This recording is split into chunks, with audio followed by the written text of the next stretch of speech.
The underestimation Admiral Vex stood before the massive viewing screen of his flagship, the Crimson Dawn, watching the small blue planet rotate slowly in the darkness of space. Earth looked peaceful from this distance, almost innocent.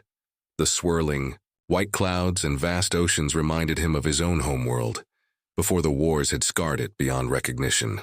"Such a primitive little world," muttered Captain Rex, his second in command.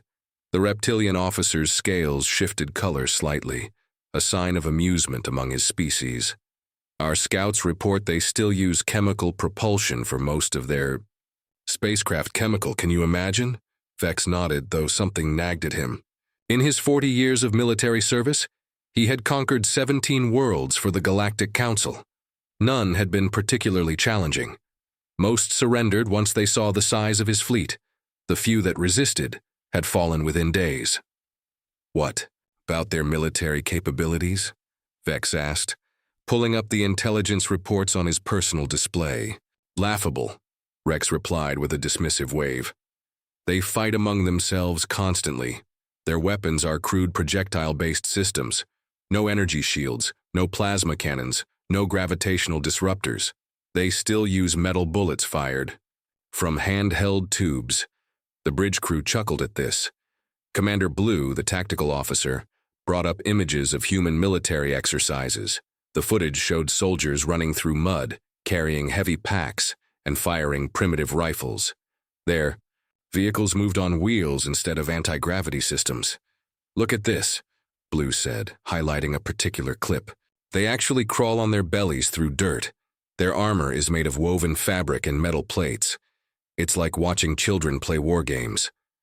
Vex studied the images more carefully. The humans did appear primitive, but their movements seemed efficient, purposeful.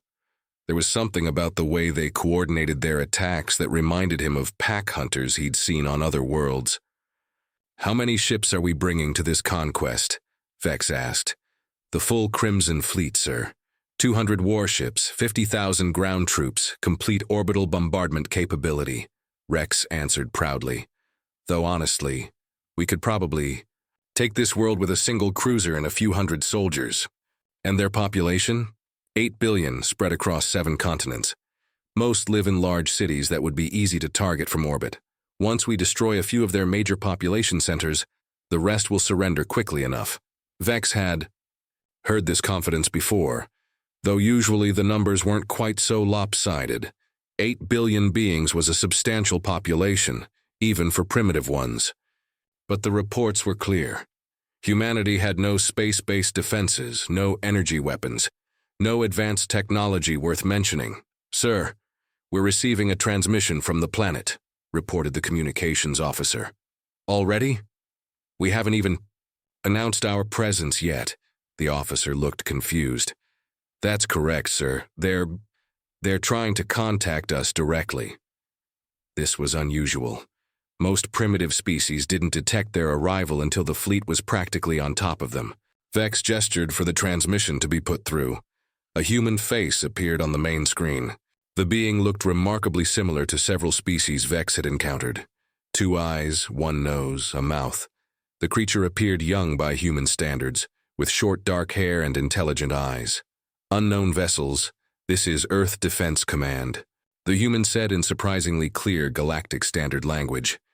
"You have entered our solar system without permission. State your intentions." The bridge fell silent. This primitive world had defense commands, and they spoke Galactic Standard? Vex stepped forward. "I am Admiral Vex of the Galactic Council's Crimson Fleet. Your world has been selected for integration into our empire. Surrender now, and your people will be treated fairly." The human's expression didn't change. No fear, no surprise, no panic, just calm assessment. "Admiral Vex," the human replied evenly. "I am General Stone of Earth Defense. Your offer is declined. Please leave our system immediately." Rex burst into laughter. "Did this primitive just refuse the Galactic Council?" The human's eyes shifted. To Rex, studying him for a moment. "Yes," Stone said simply. "We did." The transmission ended.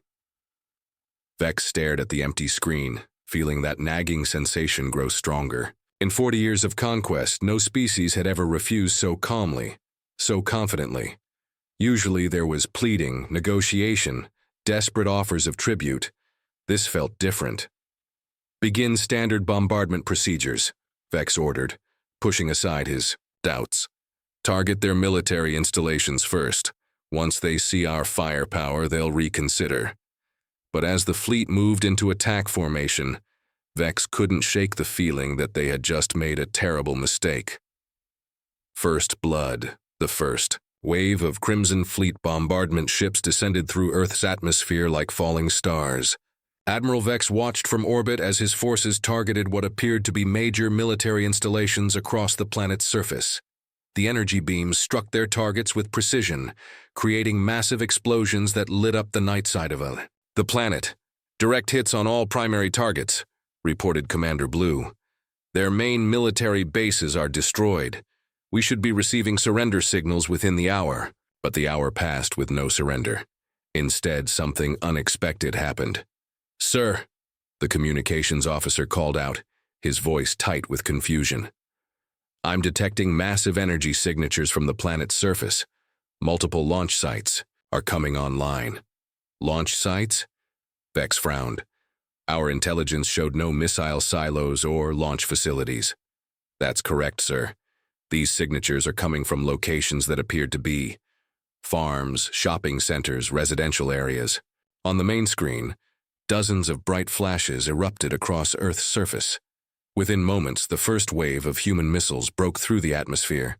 They moved faster than the intelligence reports had suggested possible, and their trajectories were unlike anything in the Crimson Fleet's tactical database. "Incoming missiles," Blue announced. "Estimated time to impact." "Sir, these aren't following standard ballistic paths. They're changing course mid-flight." Captain Rex leaned forward in his chair. "Impossible. The report said they only had basic chemical propulsion." The first human missile struck the cruiser Void Stalker. Instead of the expected explosion, something far worse happened. The missile seemed to bore through the ship's shields as if they weren't there, then released a payload that spread through the vessel's hull like liquid fire. "Void Stalker is not responding," the communications officer reported. "All crew signs are negative." Vex felt his blood chill. In seconds, an entire cruiser crew of 3,000 had been eliminated by a single primitive missile. "Evasive maneuvers," he ordered. "All ships, scatter formation." But the human missiles adjusted their courses to match. They moved like living things, hunting the Crimson Fleet ships with predatory intelligence. Vex watched in horror as 5 more vessels fell to the strange weapons. "Sir, ground assault teams are reporting heavy resistance," Rex said, his scales now a pale, frightened color. "The humans aren't fighting like the intelligence suggested. The tactical display showed the locations where Crimson Fleet troops had landed. What should have been easy conquests had turned into brutal battles. Human forces seemed to appear from nowhere, using terrain and tactics that confounded the alien soldiers. "Show me the ground feeds," Vex demanded. The screen filled with combat footage from the planet's surface. What Vex saw defied everything he thought he knew about warfare. Human soldiers moved through urban environments like they owned them, using buildings, vehicles, even debris as weapons. They fought with a coordination that spoke of centuries of practice. But it was their faces that disturbed Vex most. The humans weren't afraid. They were angry. Commander Blue, analysis of human tactics. "Sir, they're using asymmetric warfare principles we've never encountered. They appear to have turned their entire civilization into a military installation. Every building, every vehicle, every piece of infrastructure has been designed with defense in mind. That's impossible. Our scouts observed them for months." "Yes, sir. But I believe they were showing us what they wanted us to see." A new voice crackled over the communications system. It was General Stone again, but this time he wasn't calling from a military facility. The background showed him standing in what appeared to be a simple office building. "Admiral Vex," Stone said calmly, "I believe you're beginning to understand your situation." "You have hidden weapons," Vex accused. "Our intelligence was wrong." Stone smiled. and it wasn't a pleasant expression. "No, Admiral. Your intelligence was correct.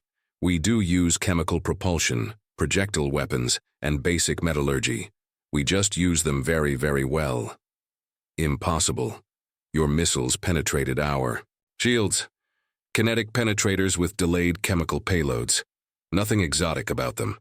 We've been using similar principles for over a century." Vex stared at the human general. "Then why didn't our scouts detect these capabilities?" "Because we didn't want them to. Admiral, your scouts observed us for 8 months. In that time, we carefully displayed exactly the level of technology we wanted you to see. We even staged some of our military exercises to look more primitive than they actually were." The implications hit Vex like a physical blow. "You knew we were coming." "No, Admiral. You still don't understand what you're fighting." Stone gestured, and the camera pulled back to show a massive command center filled with thousands of humans working at control stations. "This isn't our military. This is just one city's defense force. You're not fighting our army. You're fighting our entire civilization." "Impossible. No species organizes their entire population for war." Stone smiled, and it was the most terrifying expression Vex had ever seen. "Admiral, let me tell you something about humans. We are the only species on our planet that kills for reasons other than food or territory. We kill for ideas. We kill for principles. We kill because we decide something needs to die."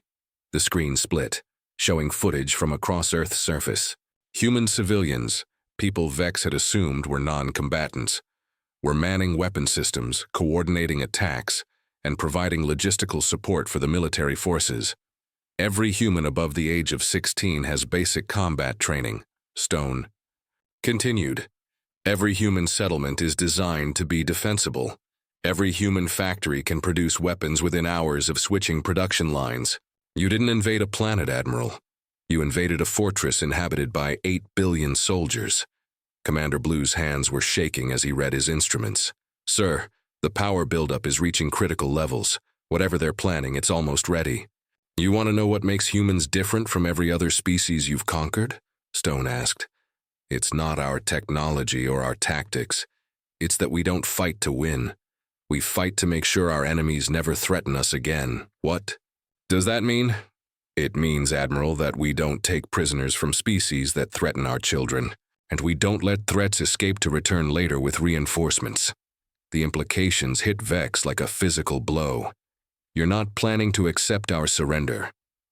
"Oh, we'll accept surrender.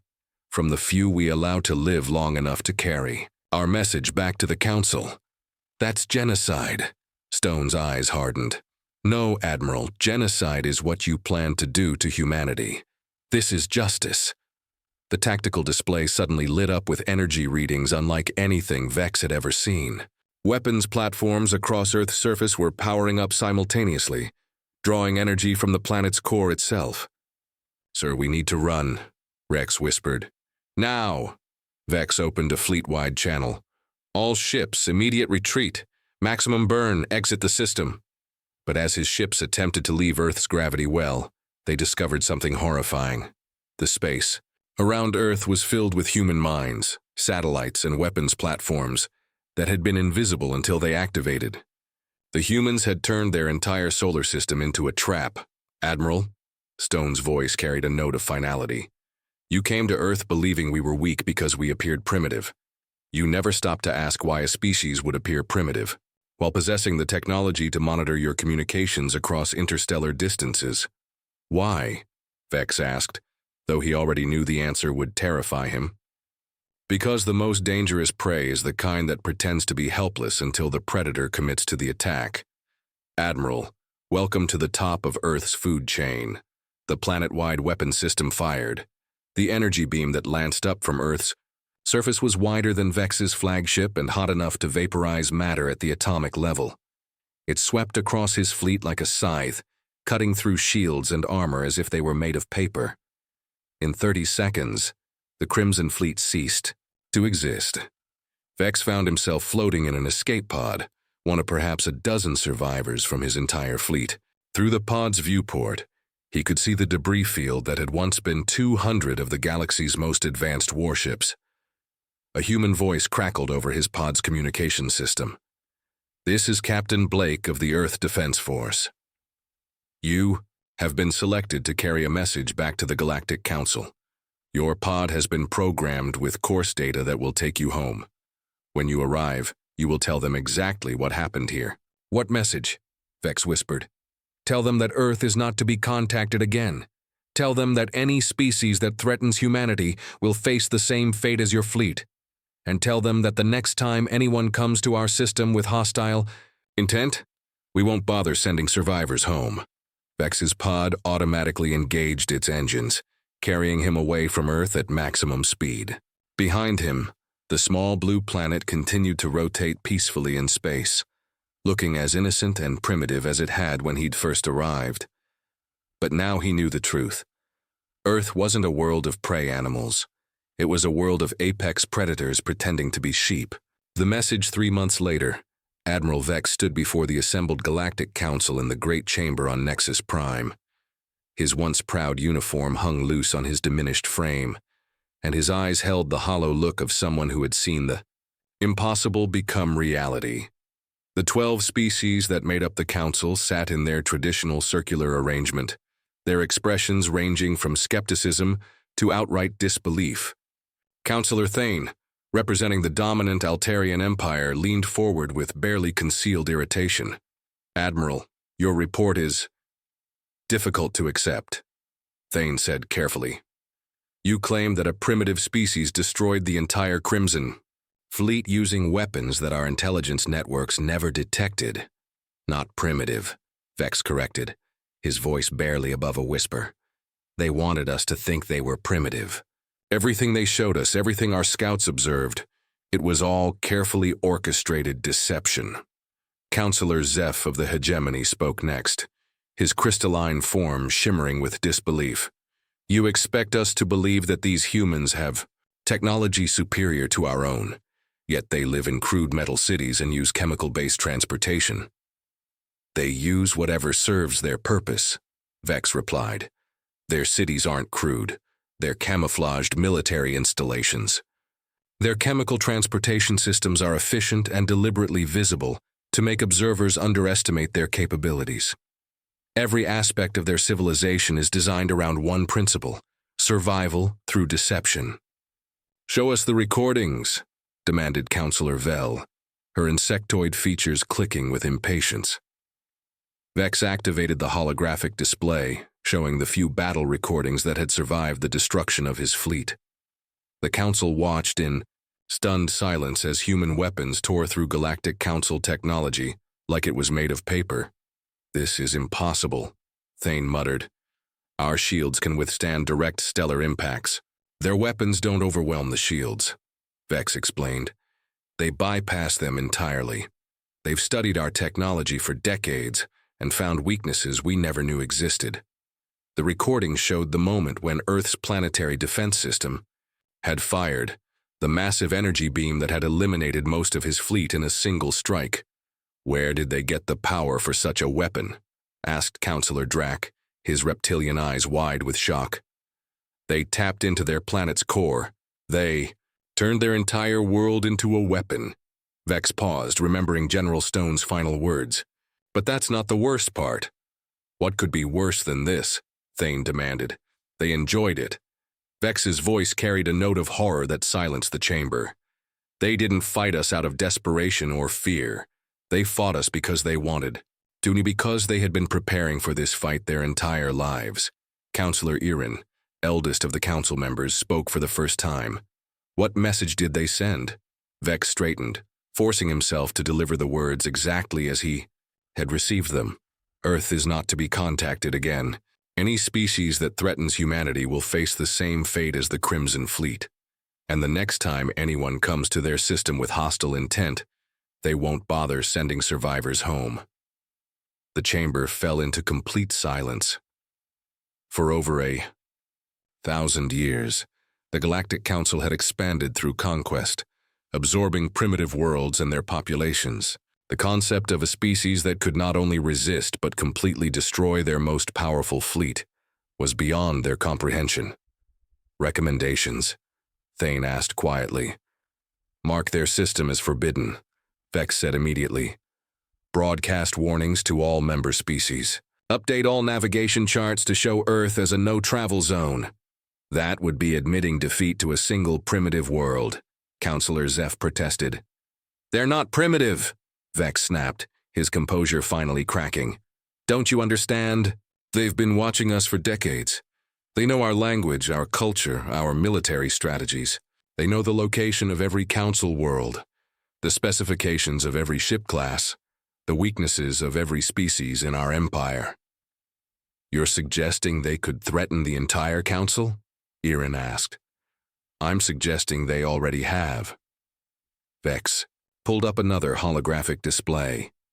Since the destruction of my fleet, 17 separate species have reported detecting human monitoring devices in their systems. They're not hiding anymore. They're watching us.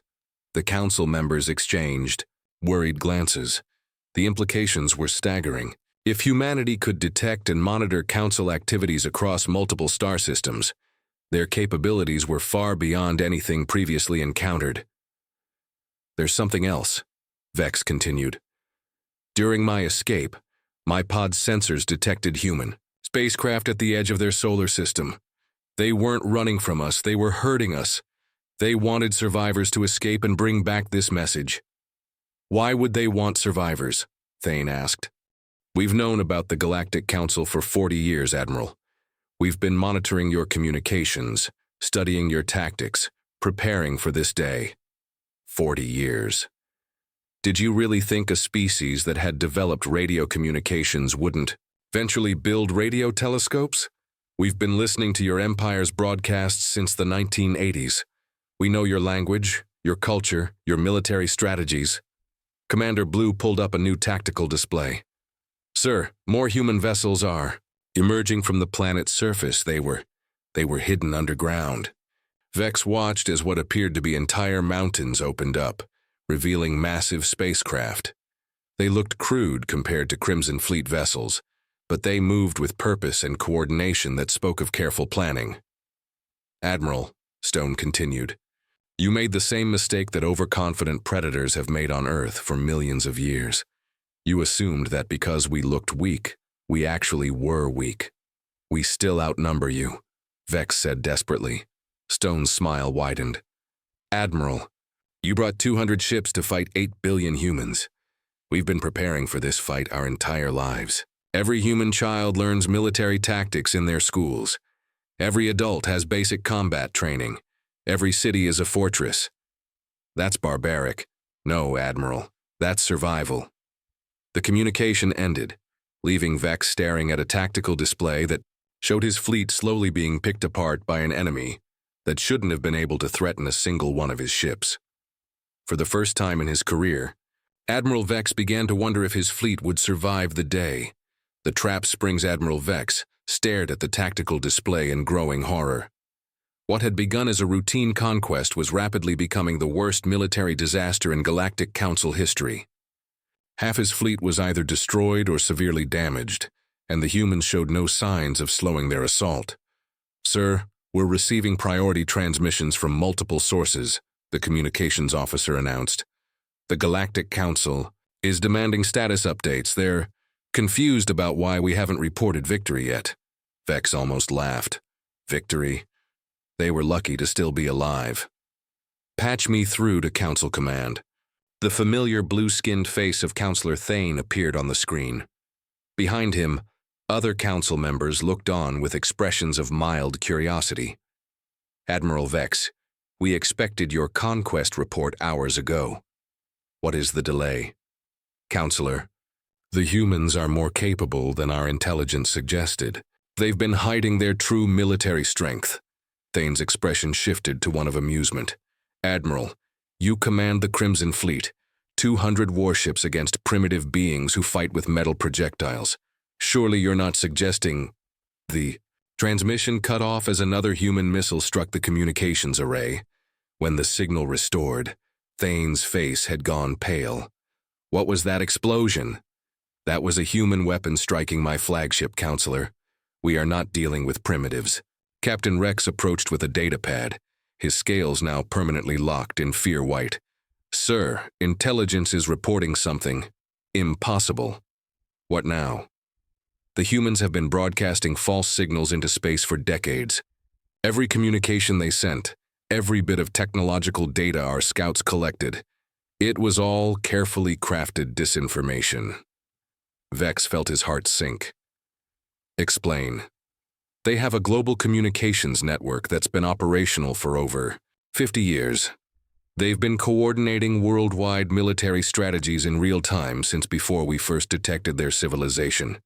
Every primitive radio transmission we intercepted was designed to make us underestimate them. Commander Blue joined them, his own expression grim. Sir, it gets worse. I've been analyzing their urban centers. What we thought were civilian population centers are actually massive military complexes. Every major city is a fortress designed to channel invading forces into kill zones. How is that possible? They built their entire civilization around the concept of total war. Every bridge, every tunnel, every major building has been constructed with military applications in mind. They've turned their entire planet into a weapon. The main screen flickered, and General Stone appeared again. This time, the background showed him standing in what looked like a massive underground facility, stretching beyond the camera's view. Admiral Vex, I thought you might want to see what you're really fighting. The camera panned across the facility, revealing row upon row of human military equipment. But this wasn't the primitive technology their scouts had reported. Advanced weapons systems, sophisticated communication arrays, and manufacturing facilities that hummed with activity. This is just one of our production centers, Stone explained casually. We have thousands of them across the planet. We've been mass-producing military equipment for 30 years. 30 years, Vex whispered. Ever since we first detected your Empire's expansion pattern, we calculated that Earth would be targeted within this time frame, so we prepared. The display showed human soldiers moving through the facility. They moved with military precision, but there was something else. An eagerness, almost enthusiasm for the fight. You see, Admiral, humanity has a unique characteristic. We actually become more dangerous when threatened. Your species seems to prefer easy conquests. We prefer difficult ones. Counselor Thane's voice crackled over the communication system. Admiral, this is impossible. No primitive species could hide this level of sophistication from our scouts. Stone turned toward the camera. Counselor Thane, I presume your scouts were very thorough. They observed our military exercises, studied our technology, monitored our communications.